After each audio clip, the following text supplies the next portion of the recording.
2 చూస్తుంటే as per plans చాలా అద్భుతంగా కనిపిస్తున్నాయి. ఫ్యూచర్ సిటీ మరో న్యూయార్క్ అంటున్నారు. అమరావతినేమో అసలు ప్రపంచంలో ఇలాంటి ప్లానెట్ సిటీ లేనే లేదు అంటున్నారు. కానీ గ్రౌండ్ రియాలిటీస్ ఏంటి? ఈరోజు శ్రీశైలం హైవేని, సాగర్ హైవేని డెవలప్ చెయ్యాలి.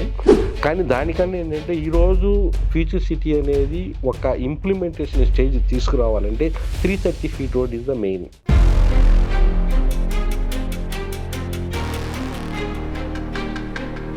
క్లియర్గా చెప్పాలంటే ఫ్యూచర్ సిటీ అని ఊరికే ఎందుకు డబ్బా కొడతారు?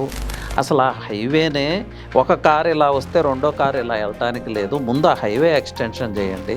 పీపుల్ మైండ్స్లో ఏం జరుగుతుంది? నమ్ముతున్నారా ఫ్యూచర్ సిటీని? నమ్ముతున్నారా అమరావతిని? మీరు చూస్తే వాళ్ళకేం కనిపించదు. ఒక ప్లానింగ్, ఒక విజనరీ, వెరీ బ్యూటిఫుల్ ప్లానింగ్. కానీ కనిపిస్తే కొనగలదా? డెవలప్మెంట్ అనేది వచ్చిన తర్వాత కొనగలదా? కొనలేడు. కానీ ఈ రోజు పరిస్థితి ఎవరైతే మన ఫ్యూచర్ని నేను అంత ముందుకు చెప్పాను, యూట్యూబ్లో వచ్చేవన్నీ కూడా నిజాలు కాదండి.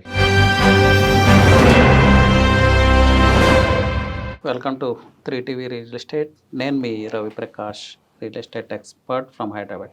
అలాగే నాతో పాటు ఈరోజు వెంకటేశ్వరరావు గారు ఉన్నారు. నమస్తే వెంకటేశ్వరరావు గారు. నమస్తే అండి.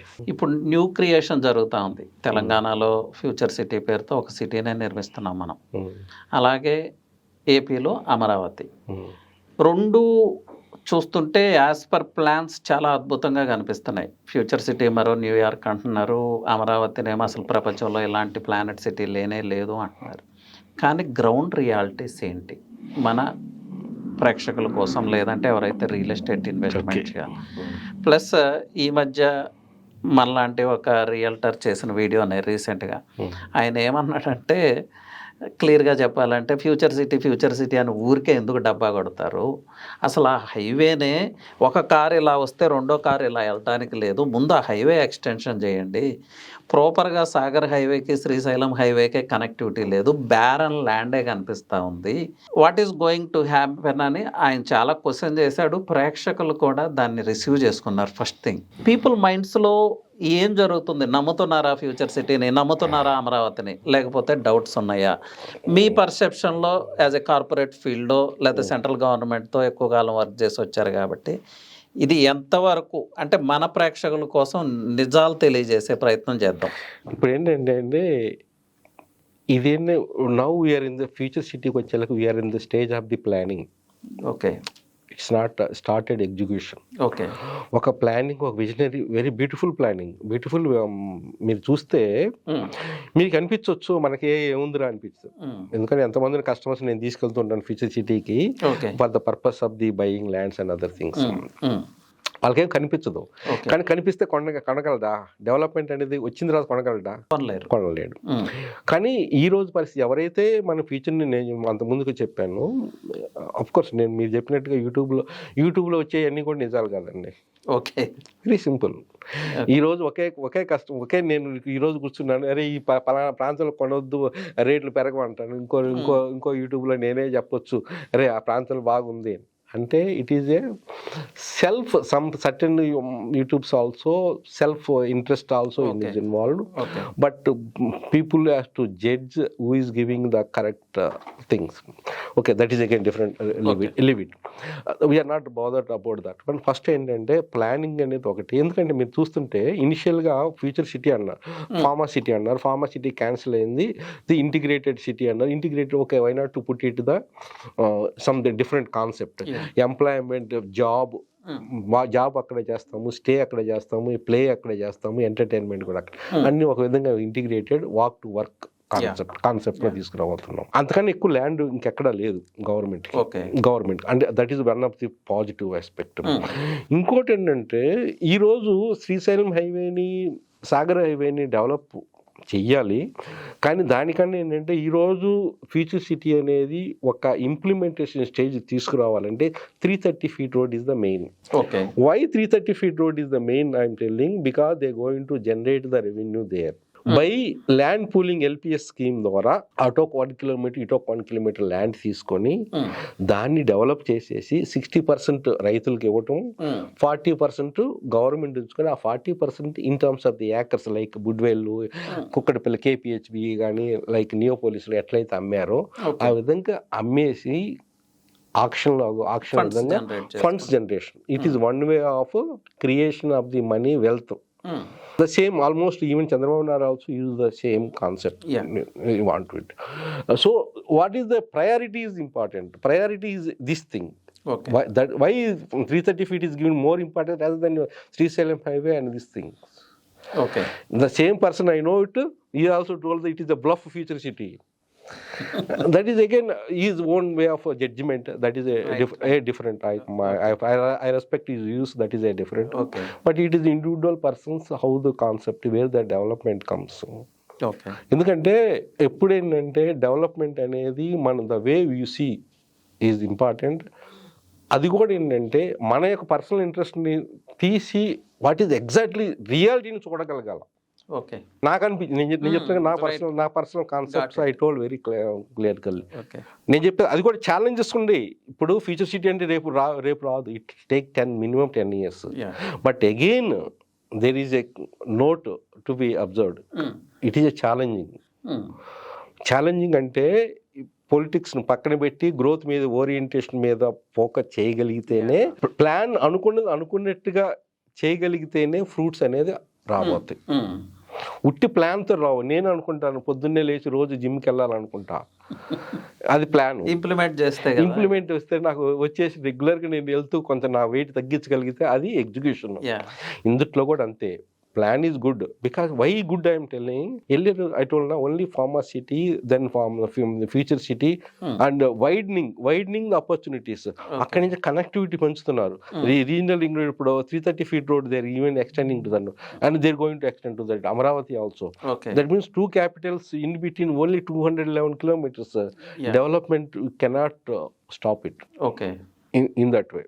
అంటే ఇంకొక ఫ్యూచర్ సిటీ రిలేటెడ్ మొదటి నుంచి నాకున్న అనుమానం, క్లయింట్స్ అక్కడికి వచ్చే క్లయింట్స్ ఎలా ఉన్నారంటే ఇనిషియల్ స్టేజ్లో అందరూ కూడా ఫ్యూచర్ సిటీ నియర్ పర్చేజ్ చేయాలి అంటే శ్రీశైలం హైవే, సాగర్ హైవే కాకుండా ఆ మిడిల్లోకి వచ్చి ఆ 5 villages 6 villages ఏవైతే ఉన్నాయో నియర్ పర్చేజ్ చేయాలనే ప్రయత్నం. ఈవెన్ నా అభిప్రాయం అయితే ఫస్ట్ నుంచి సేఫ్ ఇన్వెస్ట్మెంట్ చేయాలంటే హైవే బేస్ చేసుకొని చేయండి. ఫ్యూచర్ సిటీ డెవలప్ అయితే ఆ రిపిల్ ఎఫెక్ట్ మీ ప్రాపర్టీకి కూడా ఉంటుంది, మీరు సేఫ్ ఉంటారని నేను సజెస్ట్ చేసేవాడిని. కానీ అలా సజెస్ట్ చేసిన ప్రతిసారి క్లయింట్ ఏం చేశాడంటే నన్ను పక్కకు పెట్టి వేరే వాళ్ళ త్రూ అప్రోచ్ అయ్యి వాళ్ళు ఫ్లాట్స్ పర్చేజ్ చేశారు. సో ఫిక్స్డ్ మైండ్ సెట్తో వస్తున్నారు వీళ్ళు. సో ఎలా రియాలిటీస్ చెప్పి అమ్మలేని పరిస్థితి మార్కెట్లో ఉందా హైదరాబాద్ రియల్ ఎస్టేట్ మార్కెట్లో అనే డౌట్ వస్తూ ఉంది. ఇప్పుడు తీసుకుంటే ఇప్పుడు క్లయింట్స్ డౌట్స్ ఏంటంటే గవర్నమెంట్ తీసేసుకుంటుందంట కదా ఆ లేఅవుట్స్ అన్నీ, అప్పుడు హైవే దగ్గరలో ఇన్వెస్ట్ చేస్తే బెటర్ ఏమో అని ఇప్పుడు ఈ పర్సెప్షన్ ఇలా మారింది. సో ఎందుకు ఒక వాల్యుబుల్ రియల్టర్కి, నాలెడ్జ్ ఉన్న రియల్టర్కి, లేకపోతే ఎలాంటి ఎంట్రీ పాయింట్స్ లేవు రియల్ ఎస్టేట్కి, సో మినిమం నాలెడ్జ్లో వచ్చే రియల్టర్కి ఈ వేరియేషన్ ఎందుకు అర్థం చేసుకోవట్లేదు వీళ్ళు? ఎక్కడ మిస్ఫైర్ అవుతా ఉంది? అది very important question real estate concern. యాక్చువల్గా ఏంటంటే రియల్ ఎస్టేట్లోనే బ్లండర్ జరుగుతుందండి ఈరోజు. దానివల్ల ఏంటంటే చాలామంది కస్టమర్స్ అనేది మోసపోతున్నారు. ఒక విధంగా ఏంటంటే రియల్ ఎస్టేట్లో ప్రతి ఒక్క దాని ఎంట్రీ బ్యారియర్స్ ఎంట్రీ క్వాలిఫికేషన్స్ ఏం లేవు. నేను ఏం చెప్తున్నా నోటికి ఏది వస్తే నాకు మాట్లాడటం వేరు. ఒక ప్రొఫెషనల్గా మన ఏజెంట్స్ కానీ డీల్ చేసే వాళ్ళు లేరు. అట్లానే మోసం చెయ్యాలి అనుకునేవాడు డెవలపర్ని కానీ బిల్డర్స్ కానీ ఆపేవాడు కూడా లేడు పెద్దగా. అంతా ఆపుతున్నాం but it's not the by heart, by compulsion ఉంటుంది. అందువల్ల ఏంటంటే కస్టమర్ కూడా ఏంటంటే భయపడుతున్నాడు. Is not able to judge whether you're true or not. Okay. మీకు అంతకుముందు కస్టమరు నీ ఓన్ ఫ్రెండ్ని, తెలిసిన వాళ్ళని, చుట్టాలని తీసుకొచ్చారే నేను ఇట్లా కొన్నాను నువ్వు కూడా కొనరా అంటే కొనేవాళ్ళు అంతకుముందు చుట్టాలు కానీ. అంటే నాకు ఇక్కడ డౌట్ ఏంటంటే మనం అనవసరంగా ఎక్కువ నాలెడ్జ్ ఇస్తున్నామా? ఒక విధంగా ఏంటంటే నాలెడ్జ్ ఎక్కువ ఇస్తున్నాము. వాళ్ళు అప్పుడు they got option. There also not true అండి. All customers are not true also. There are some customers, genuine customers are there. They are good, they are able to judge the things. వాళ్ళు కూడా ఏం చేస్తుంటారు, మీ దగ్గర నుంచి knowledge తీసుకుంటారు, నా దగ్గర నుంచి నాలెడ్జ్ తీసుకుంటే ఇంకో దేశం వాళ్ళు డైరెక్ట్గా వెళ్ళిపోతారు. తీసుకోవచ్చు, నేను తీసుకోవద్దు అంటలేదు. ఎవరి నుంచి తీసుకోవాలి? నా నుంచి తీసుకోవచ్చు, మీ నుంచి but how to judge it, how he cannot able to judge it ఎవరు కరెక్టా అనేది. ఎవడో ఒక తలకు మాసినోడి దగ్గరికి వెళ్ళిపోయి ఇరుక్కుంటాడు. అదే నేను క్వశ్చన్ చేస్తున్నాను. ఇరుక్కున్న తర్వాత ఇరుక్కునే వరకు కూడా వాడికి తెలియదు వాడు ఇరుక్కున్నట్టుగా. ఓకే, అంటే ఒక కస్టమర్ ఇరుక్కున్నాడని తెలియదు కదండి. అందుకని ఏంటంటే ఇక్కడ కూడా state way reforms required, certain entry levels for the agent also. Whoever, if I am not able, if I am telling wrong to the customers regarding some projects, anything like that, my business to be stopped, very simple. Hold responsible. If the customer, if the builder is or the developer is not giving the project in time, or think that it should be stopped. His business strictly implement. Ante there are a lot of that's why earlier one question I asked you. Last 1 year లో how many real estate మోసాలు ఎన్ని జరిగినాయి? ఎందుకు ఆపలేకపోతున్నాము? ఆపాలా. ఎందుకంటే there is a people who are involved in the politics and the real estate same. Okay, to take that action is require the political will. నేనేమంటున్నానంటే yes, politics real estate involve అయి ఉన్నాయి. ప్రతి సెక్టర్లో రాంగ్ ప్రాక్టీసెస్ ఉన్నాయి, health కేర్లో ఉన్నాయి, మీడియాలో ఉన్నాయి, ప్రతి దానిలో ఉన్నాయి, అలాగే రియల్ ఎస్టేట్లో కూడా ఉన్నాయి. ఇప్పుడు ఈ మోసం చేసేవాడిని ఆపలేం, జెన్యున్గా డెవలప్ చేసేవాడిని ఎవరు ఆపలేరు. రియల్గా ప్యాషన్ పెట్టి డెవలప్ చేసే రియల్టర్ని అసలు ఎవరు అన్స్టాపబుల్. సో అలాంటప్పుడు దీనిలో క్లయింట్ రెస్పాన్సిబిలిటీ ఏంటి అంటున్నాను. క్లయింట్ ఎవరి దగ్గర రియల్టర్ దగ్గరికి వెళ్ళి మోసపోతే ఏమవుతుంది? నిజంగా ప్రాణం పెట్టి రియల్ ఎస్టేట్ చేసే రియల్టర్స్ను కూడా మోసగాడిలాగా చూస్తున్నారు.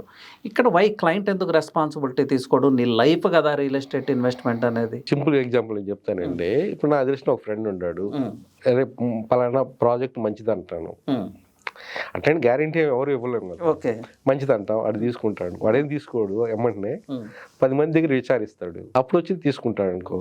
ఏదైనా ప్రాబ్లం అయిందనుకో బ్లేమ్ చేస్తాడు నిన్ను. నీ ఒక్క మాట వల్ల ఎన్ని కొనలా, కానీ 10 మంది దగ్గరికి హెచ్చరించాడు ఆయన తర్వాత కొన్నా. అంటే actual the decision he's come from his mind, fixed mind తో వచ్చున్నాడు, నాట్ ఫ్రమ్ అస్. అందుకని ఏంటంటే రియల్ ఎస్టేట్లో కూడా ఎంట్రీ బ్యారియర్స్ కానీ ఇన్ఫర్మేషన్ రాంగ్. నేను చెప్తాను, ఇప్పుడు యూట్యూబ్లో కొన్ని చెప్తున్నాను అనుకోండి, అక్కడ యాక్చువల్గా 7,000 ఉంది ఒక గజము, లేకపోతే ఎస్ఎఫ్టీ అంత ఉంది. నేను ఇక్కడ 4,000 అని చెప్పాను అనుకోండి, జనాలు కప్పుకొని ఫోన్ చేస్తాడు. అంటే రియాలిటీకి మనము ఓవర్కమ్ రియాలిటీ ఇవ్వకపోయినా కానీ ఎక్కువ ఎవరు చేసేది. అందుకని కొన్ని టెక్నిక్స్ జనాలు తక్కువ రేటు చెప్తా ఉంటాం. ఓకే, అది రాంగ్ థింగ్. ఇప్పుడు ఇంకోటి యూట్యూబ్ కానీ ఏదైనా కానీ నెగటివ్స్కి ఇంపార్టెంట్ ఎక్కువ ఇస్తారు. మీరు చూస్తే నెగటివ్ వీడియోస్ వైరల్ అవుతా ఉంటాయి. ఎందుకంటే పీపుల్ లైక్ నెగటివ్. ఓకే, ఇప్పుడు 4 పిల్లర్స్ ఆఫ్ రియల్ ఎస్టేట్ అండి: developer, marketing, sales and finally client. So ఈ 4 పిల్లర్స్ లేకపోతే రియల్ ఎస్టేట్ ముందుకు నడవదు. సో ఇక్కడ డెవలపర్ రెస్పాన్సిబిలిటీ తీసుకోవాలి, సేల్స్ పర్సన్ రెస్పాన్సిబిలిటీ తీసుకోవాలి, మార్కెటింగ్ పర్సన్ రెస్పాన్సిబిలిటీ తీసుకోవాలి. 4th పిల్లర్ క్లయింటే కదా, హీ షుడ్ టేక్ రెస్పాన్సిబిలిటీ అంటున్నాను నేను. తెలియకపోతే 100% యూ కెనాట్ టేక్ మనది కూడా రెస్పాన్సిబిలిటీ. కన్సల్టేషన్ చార్జెస్ పే చేయండి, what ever it may be. మనకు కూడా రెస్పాన్సిబిలిటీ ఉంటుంది. మనం చెప్పేటప్పుడు we should give the genuine information to the customer. అది చాలా ఇంపార్టెంట్. అప్పుడు ఏంటంటే అది చెప్పట్లేదు, అందరికీ టైం ఉండకపోవచ్చు. ఎక్కువ టైం ఉండోళ్ళే ఇది జరుగుతూ ఉంటుంది. మీరు చెప్పినట్టుగా ఎక్కువ టైం ఉండోళ్ళే, తక్కువ టైం ఉండో they busy in their own business అనుకునే వాళ్ళు they will come to the genuine persons and genuine things will go. That's why నా ఎప్పుడైనా కానీ ఏంటంటే రైట్ థింగ్ చెప్పే వాళ్ళకి మీకు వాల్యూ ఇస్తే ఏంటంటే అదొక రెస్పెక్ట్ ఉంటుంది. లేకపోతే ఏంటంటే ఇప్పుడు ఏంటంటే ప్రతిదీ ఎదుటోని వాడుకుందాము అనే ఒక మైండ్ సెట్ మనకు వచ్చింది అనుకోండి, ఇక వాడితే అంతే. ఓకే, అక్కడ మోసపోవటంలో కూడా తప్పులేదు. తప్పులేదు. అదే జరుగుతా ఉంది. అదే జరుగుతుంది.